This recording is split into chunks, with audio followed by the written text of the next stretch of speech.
Sir ధర్మపీఠానికి స్వాగతం sir. నమస్తే అండి. సార్ ఏపీ మాజీ సిఐడి అధికారి సంజయ్ మీద ఉన్న కేసులు ఏంటి సార్? ఈయన లేటెస్ట్గా మాజీ సిఐడి చీఫ్గా పనిచేశారు.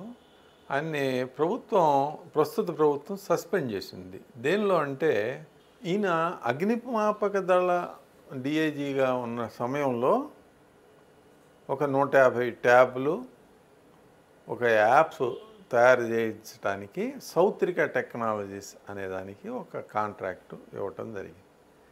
ఆ కాంట్రాక్టు ఏ నిబంధనలు లేకుండా అంటే కాంట్రాక్ట్ ఇవ్వాలి అని అంటే ఒక కొటేషను, L1 ఇట్లా అన్నీ ఉంటాయి. దానికి ఒక పద్ధతి ఉంటుంది.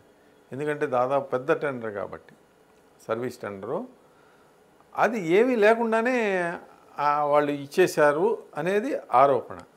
రెండోది, ఆ పనులు పూర్తి చేయకుండానే వాళ్ళు చేయకుండానే 59 లక్షల దాకా డబ్బులు కూడా దానికి ఇచ్చారని విజిలెన్స్ నివేదికలో వచ్చింది.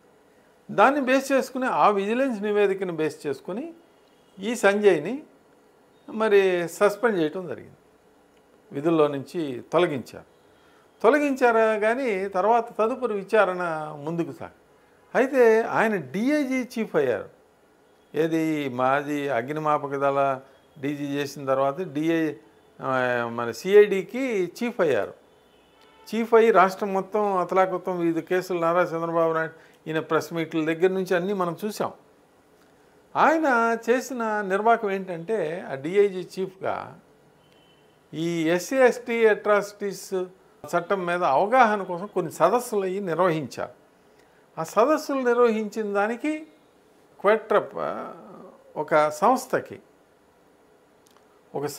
2 కోట్ల రూపాయలు చెల్లింపుల కోసం ఒప్పందం జరిగింది, కాంట్రాక్ట్ ఇచ్చారు. నిజానికి ఆ సదస్సులు అయ్యి జరిపింది పోలీస్ యంత్రాంగమే.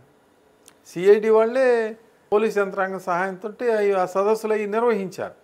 అయితే ఈ సంస్థకి కూడా చెల్లింపులు జరిగినాయి. అంటే ఏమీ చేయకుండానే చెల్లింపులు జరిగింది. తీరా చూస్తే ఈ 2 సంస్థలు కూడా ఒకే అడ్రస్లో. ఈ రెండో సంస్థ సిఐడి చీఫ్గా ఏర్పాటు చేసిన సంస్థ డొల్ల కంపెనీ అని చెప్పి నిఘా వర్గాలు ఇది బయటపడేసరికి ఇప్పుడు అనుమతి కోసం గవర్నమెంట్ని కోరితే అది గ్రీన్ సిగ్నల్ ఇచ్చిన వెంటనే ప్రభుత్వం ఆదేశించింది దీని మీద విచారణ జరపమని. అదే ఎవరు చేయాలా? గవర్నమెంట్ సిఎస్ గారు దీనికి పర్మిషన్ వచ్చిన వెంటనే ఇతని మీద విచారణ మొదలవుతుంది.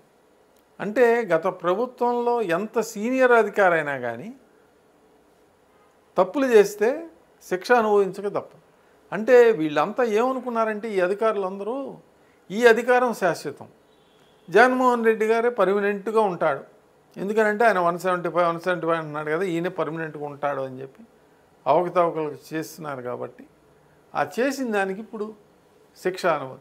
అసలు ఒక డిఐజీ స్థాయి వ్యక్తి, ఐజీ స్థాయి వ్యక్తి, సిఐడి చీఫ్ చేసిన స్థాయి వ్యక్తి ఏసీబీ విచారణను ఎదుర్కోవటం అని అంటే ప్రజలకు పోలీస్ యంత్రాంగం సిఐడి పట్ల ఎటువంటి చులకన భావం వస్తుందో ఒకసారి ప్రజలందరూ గమనించాలి. ఏదేమైనా ఇంకా విచారణ దశలోనే ఉన్నాయి కాబట్టి రాబోయే రోజుల్లో న్యాయం జరిగి నేరస్తులకి శిక్ష పడాలని ఆశిద్దాం.